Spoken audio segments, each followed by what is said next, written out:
بسم اللہ الرحمن الرحیم۔ تو 27 ترمیم کل کیبنٹ سے منظور ہوئی اور آج سینٹ میں پیش کیا گیا، اور سینٹ سے جو ہے وہ 2/3 اکثریت سے وہ منظور ہو چکی۔ اب یہ قومی اسمبلی جائے گی اور وہاں سے بھی یہ منظور ہو جائے گی۔ تو ایک تو آئین میں ترمیم ہو رہی ہے اور اس پہ کوئی بحث نہیں ہو رہی، بس پیش کی جا رہی ہیں اور اس کو اپروو کیا جا رہا ہے۔ تو اتنا جلدی میں یہ آئین میں ترمیم کیوں کی جا رہی ہے، یہ تو سمجھ سے بالا تر ہے۔ لیکن جو ترامیم ریکمینڈ کی گئی ہیں پہلے اس کا جائزہ لیتے ہیں۔ تو سب سے پہلے عدلیہ کو لے لیں کہ جو عدلیہ میں جو ترامیم کی گئی ہیں آئین میں عدلیہ کے حوالے سے، اب وہاں پہ جو آئینی معاملات ہیں اس کے لیے 26ویں آئینی ترمیم میں جو ہے وہ آئینی بینچ بنایا گیا تھا۔ اب جو ہے وہ آئینی عدالت جو ہے وہ بنا دی گئی ہے کہ جتنے بھی آئین سے ریلیٹڈ جو معاملات ہوں گے وہ آئینی عدالت دیکھے گی۔ تو یہ عوام کی فیور میں جا رہا ہے، لیکن سب نے آسمان سر پہ اٹھایا ہوا ہے کہ یہ آزاد عدلیہ پہ جو ہے اس کو زیر کرنے کی کوشش کی ہے۔ آزاد عدلیہ پہ وار ہوا ہے، آزاد منش ججوں کو جو ہے اس کو جو ہے وہ زیر سایہ لانے کی کوشش کرے، ان کو اپنے قابو میں لانے کی کوشش کی جا رہی ہے۔ تو حیرت ہے کہ یہ آزاد عدلیہ کا یہ ڈرامہ جو ہے ہم افتخار چودھری سے سن رہے ہیں۔ آزاد عدلیہ کیا ہوتی ہے، اس کی تو کوئی منطق مجھے سمجھ نہیں، آج تک نہیں آئی کہ آزاد عدلیہ کیا ہوتی ہے۔ تو اصل میں یہ جو جسے ہم آزاد عدلیہ کہتے ہیں، یہ تو اصل میں تھی ایک بدماش عدلیہ تھی۔ انہوں نے آئین اور قانون کے ساتھ جو کھلواڑ کیا ہے وہ آئندہ 40 سال جو ہے اس کا ازالہ نہیں کیا جا سکے۔ جو افتخار چودھری کر گیا، جو اس آزاد عدلیہ کا جو بانی تھا، تو ایک طرف تو ان کے دعوے ہیں کہ یہ آزاد عدلیہ جو ہے ہم نے جو آزادی حاصل کیا بزور قوت جو ہے وہ حاصل کی تھی۔ تو یہ سب جو ہے وہ ٹوپی ڈرامے کہ افتخار چودھری نے جی پرویز مشرف کو نہ کی تھی، پھر ایک عوامی تحریک چلی، اس کے نتیجے میں وہ باہر آئے۔ تو ایسا ہرگز نہیں تھا۔ یہ جو عوامی تحریک تھی اس کے پیچھے اس وقت کے DGI جنرل کیانی تھے، کیونکہ اس وقت جو ہے وہ اپارا سے جو وائٹ ہاؤس تک سارے ڈوڈے ملے ہوئے تھے، کیونکہ امریکہ کی طرف سے اشارہ تھا کہ پرویز مشرف کو اب ہٹایا جائے۔ تو افتخار چودھری کا استعمال کیا گیا، اس کو تھپکی دے کہ وہ نہ کر دے، ورنہ افتخار چودھری کی کیا اوقات تھی کہ وہ پرویز مشرف کے سامنے جو ہے وہ نہ کرتا، وہ خود PCO جج تھا۔ تو یہ اس وقت کے DGI جو تھے ان کے کہنے پہ جو ہے پرویز مشرف کو نہ کی گئی، اور پھر ایک عوامی جو ہے وہاں سے عوام سے ایک ری ایکشن لایا گیا، سیاسی جماعتوں کو جو ہے ان کو آگے لایا گیا۔ جو مسلم لیگ نون اور خان صاحب بھی اس تحریک میں تھے، لیکن وہ خان صاحب رستے میں ہی رہ گئے۔ میاں صاحب انہوں نے سولو فلائٹ کی، وہ جو ہے وہ GT روڈ پہ آ گئے، خان صاحب لاہور میں ہی گھومتے رہ گئے، اور پھر گجرانوالہ پہنچے تو وہ پتہ چلا کہ جی حکومت جو ہے وہ گھٹنوں کے بل آ گئی ہے۔ پیپلز پارٹی کی حکومت تھی، ان پہ اتنا پریشر لایا گیا کہ انہوں نے کہا کہ ٹھیک ہے ہم اس کو بحال کرتے ہیں۔ تو یہ اصل میں افتخار چودھری کا بحال ہونا اصل میں اس عدلیہ پہ وار ہوا ہے جس کو کہتے ہیں جی آزاد عدلیہ۔ اس نے افتخار چودھری نے جو کھلواڑ کیا، جو اربوں ڈالر کے اس ملک کو ٹیکے لگائے، یہ قوم بھول جاتی ہے۔ آج بھی اپوزیشن اور میڈیا میں کچھ جو اینکر پرسن وہ کہتے ہیں جی آزاد عدلیہ۔ تو یہ بدماش عدلیہ تھی، اور اس بدماش عدلیہ کو اوقات دکھائی، اور کنہوں نے دکھائی؟ جنہوں نے ان کو آزادی دلائی تھی۔ یہ اصل میں جنہوں نے ان کو آزادی دلائی تھی یہ ان پہ بھی چڑھ دوڑے، یہ سوچ رہے تھے کہ شاید ہم عوامی قوت سے آئے. اگلوں نے چاروں شانے چیت کر کے انہوں کر دیا کہ اب آ جاؤ پھر. اب جو ہے وہ آزاد عدلیہ کا رونا رویا جا رہا ہے. تو اس عدلیہ کی جو بدماشی تھی یہ ختم ہونی چاہیے. جو آئین کے ساتھ کھلواڑ، مرضی کے فیصلے، آئین میں کچھ اور، یہ اپنی مرضی سے فیصلے کر رہے ہیں. ایسے ایسے چیف جسٹس بھی بنے جنہوں نے اپنے اولادیں جو ہے وہ لائن میں لگا رکھی تھی. اپنی اولادیں، اپنے داماد، اپنے دوسرے عزیز کہ فلاں عرصے میں جو ہے یہ چیف جسٹس بنے گا، اس کے بعد یہ بنے گا. تو کیا وہ آزاد عدلیہ تھی؟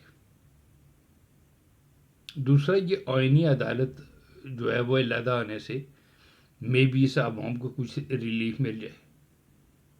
ورنہ ہماری عدلیہ تو ان بڑے کیسز سے باہر نہیں آتی. یا تو وہ ملٹی لیشنل کمپنیز کی جہاں بڑے بڑے کھابے ہوتے وہ کیسز دیکھتی تھی، یا پھر ان آئینی معاملات میں الجھی رہتی تھی. عوام کو تاریخوں پہ تاریخیں پڑھتی تھی.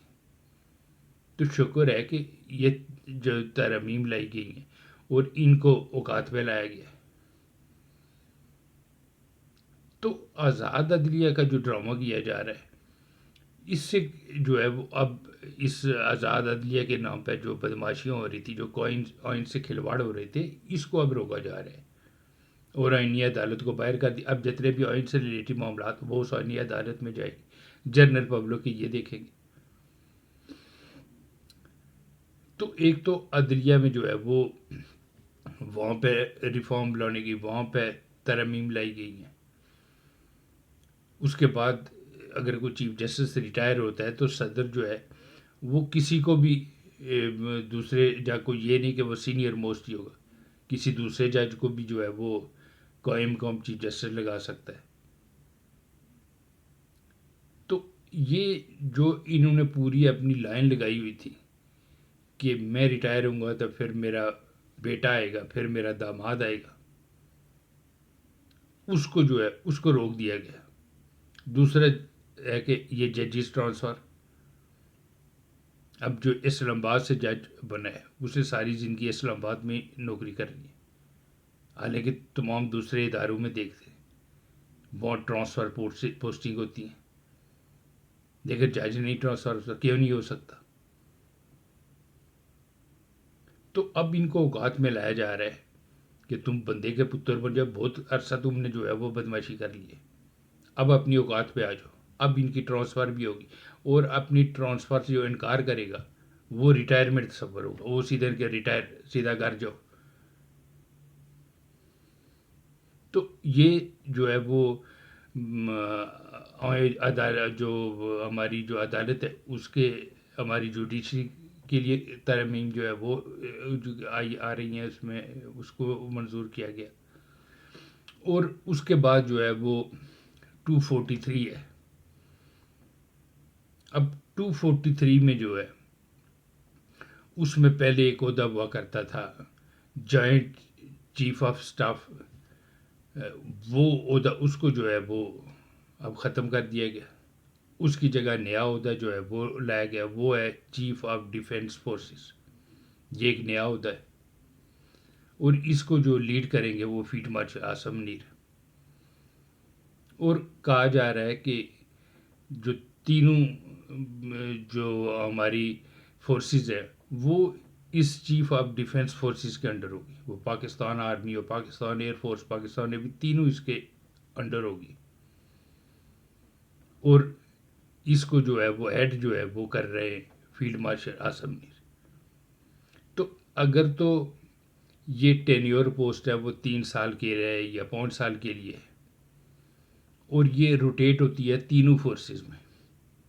اگر چیف آف ڈیفینس فورسز کا جو ہوتا ہے اس پہ فیلڈ مارشل عاصم منیر جو ہے اس کو ایڈ کریں گے، تو نیکسٹ جو ہے وہ ایئر فورس کے چیف جو ہے وہ اس کو ایڈ کریں. پھر اس کے بعد پاکستان نیوی جو ہے وہ اس کو جو ہے وہ ایڈ کرے. اور اگر ایسا نہیں ہے، صرف پاکستان آرمی نے چیف آف ڈیفینس فورسز کے عہدہ جو ہے ان کے پاس ہی رہے گا، تو اس سے اداروں کے بیچ جو ہے وہ خلیج پیدا ہو جائے، اداروں میں دوریاں پیدا ہو جائیں گی. لیکن جواز یہ دیا گیا کہ حالیہ جو جنگ ہوئی، جو آپریشن سندور ہم پر مسلط کیا گیا تھا، اس کے جواب میں جو یہ جو جنگ ہوئی ہے، اس میں اداروں کے بیچ کوآرڈینیشن نہیں تھا. اس لیے چیف آف ڈیفنس فورسز کو جو ہے عہدہ جو ہے بنایا گیا ہے، تاکہ تینوں فورسز اس کے نیچے رہیں اور کوآرڈینیشن بہتر ہو. حیرت ہے کہ اس جواز کی مجھے تو من تو کوئی سمجھ نہیں آئی کہ اگر کوآرڈینیشن نہیں تھا تو ایسا رزلٹ کیسے آیا کہ ہم نے اپنے سے 6 گنا بڑے ملک کو چند گھنٹوں میں گھٹنوں کے بل کیا. یہ بغیر کوآرڈینیشن کے ہو گیا. تو اگر یہ جو چیف آف ڈیفنس فورسز کا جو عہدہ ہے یہ تینوں فورسز میں روٹیٹ ہوگا، یہ ٹینیور پوسٹ ہوگی یا 3 سال یا 5 سال جو بھی اس کا پیریڈ ہو، وہ تینوں فورسز جو ہے اس کو ایڈ کریں گی تو پھر تو صحیح. لیکن اگر کسی ایک فورس نے اس کو ایڈ کرنا ہے، وہ پاکستان آرمی کے انہوں، تو اداروں کے بیچ دوری، اداروں میں خلیج آ جائے گی. اور آنے والے وقت میں جو ہے، جو آج ہم نے رزلٹ دیا ہے جس کے جواز میں یہ ہم عہدہ بنا رہے ہیں چیف آف ڈیفنس فورس کا، یہ نہ ہو کہ آئندہ کسی جنگ میں جو ہے وہ یہ رزلٹ بھی ہم نہ دے سکے، کیونکہ اداروں کے بیچ ایک خلیج پیدا ہو جائے گی. تو یہ ہماری سیاسی جماعتوں کا کام ہے، وہ ممبران اسمبلی کا، ممبران سینٹ کا کام ہے کہ جو آئین میں اگر ترامیم کو آتی ہے تو اس پہ سراسر بحث کی جائے. لیکن بحث کون کرے؟ سب نے اپنی اپنی نوکریاں پکی کرنے پہ لگ گئے، سب اپنے اپنے استثنا مانگنے لگ گئے. اب فیلڈ مارشل کو یہاں جو ہے وہ استثنا دیا گیا کہ ان پہ کوئی فوجداری مقدمہ جو ہے وہ نہیں ہو سکتا، کیونکہ ایک تو فیلڈ مارشل ہیں وہ تعیات رہیں گے. یہ نہیں کہ اب اسرائیل علیہ السلام ہی ان سے یہ عہدہ واپس لے سکتے. تو اگر ان کو فیلڈ مارشل ہے تو وہ ایک اعزاز تھا، اسے آئینی تفویض دینے کی ضرورت نہیں تھی. یہ اس جو 23 کروڑ عوام ہے، 25 کروڑ عوام ہے، یہ جو 71 سے اپنے زخم چاٹ رہی تھی، جو بھارت نے پاکستان کو 2 لخت کر کے ہمیں زخم دیے تھے، وہ تو 71 سے زخم چاٹتی عوام جو ہے وہ احسان مند تھی اب تینوں فورسز کی.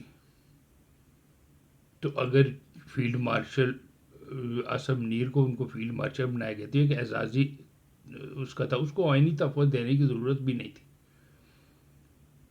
خیر ان کو آئینی تفویض دے دیا گیا اور وہ تعیات رہیں گے. اور دوسرا ان کو استثنا ہوگا، ان پہ کوئی مقدمہ بھی جو ہے درج نہیں ہوگا. تو ان کو استثنا دیا گیا تو صدر صاحب نے جو ہے انہوں نے کہا جی مجھے بھی استثنا چاہیے میرے پہ بھی، تاکہ کوئی فوجداری مقدمہ جو ہے وہ نہ بن پائے. تو ان کو بھی استثنا دے دیا گیا. سننے میں آ رہا ہے کہ وزیر اعظم نے بھی استثنا مانگا تھا، لیکن ان کو بتایا گیا کہ اگر آپ کو استثنا دیں گے تو خان صاحب کو بھی دینا پڑ جائے گا. تو پھر شہباز شریف نے جو ہے وہ بیک فٹ کے انہوں نے کہا نہیں ایسا نہیں ہو سکتا، اب اپنی نوکری کو کون لات مارے. ورنہ وہ بھی اس چکر میں تھے کہ مجھے بھی استثنا مل جائے. تو جہاں سیاسی جماعتوں کی یہ حالت ہو کہ آرمی چیف کو یا فیلڈ مارشل کو اگر وہ استثنا دیا گیا تو یہ بارگیننگ پہ آ گئے کہ ہمیں بھی دے، تو انہوں نے بحث کرنی ہے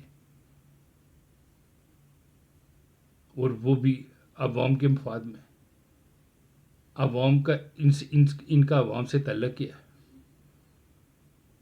یہ تو اپنی جو ہے وہ اپنا الو سیدھا کرنے میں لگے ہوئے، اپنے اپنے استثنا مانگ رہے. تو یہ جو 243 میں جو لائی گئی ہے، اس میں جو چیف آف ڈیفنس فورسز کا جو عہدہ بنایا گیا ہے جس کو فیلڈ مارشل اسم منیر ایڈ کریں گے، اس پہ بحث آنی چاہیے کہ یہ تینوں اداروں میں جو ہے وہ روٹیٹ ہو. اگر اس کے چیف جو ہے وہ فیلڈ مارشل اسم منیر بنتے تو نیکسٹ ایئر چیف جو ہے وہ بنے، اس کے بعد پاکستان نیوی کے جو چیف ہے وہ بنے.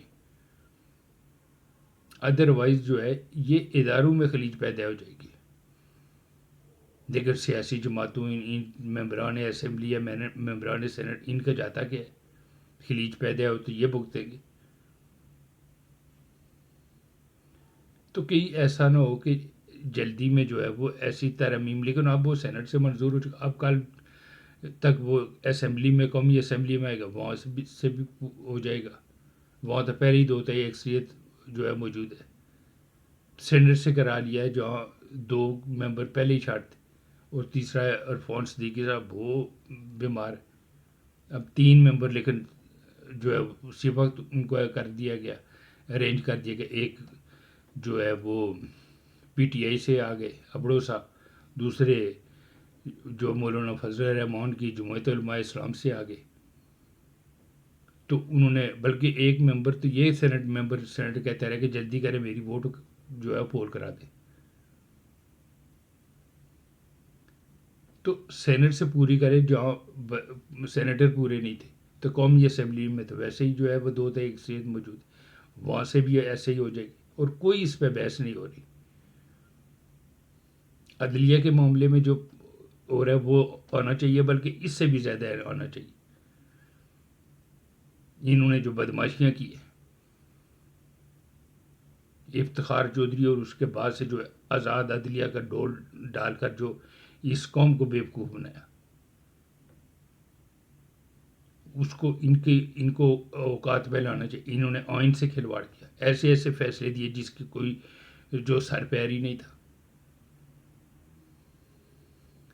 تو اس بدماش عدلیہ کو اوقات میں لانا چاہیے تھا، وہ لایا گیا ہے.